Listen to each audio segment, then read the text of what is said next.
GTRC 2022, in single word, wow.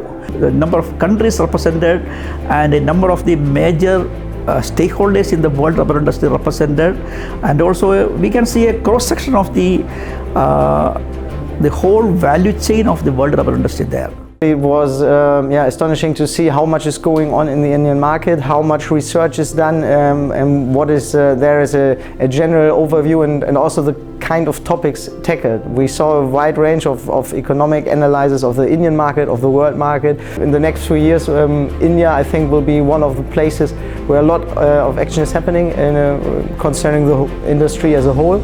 And it will be important and interesting to be present and be part of that story. The best part is that the possibilities, used possibilities to connect, the face-to-face interaction, to build up a relationship with customers and stakeholders. That is the most important revenue of this event. And also there are a lot of very nice and good presentations. So it's also it will cause a lot of discussions, of course, but especially the networking capability of this event is important.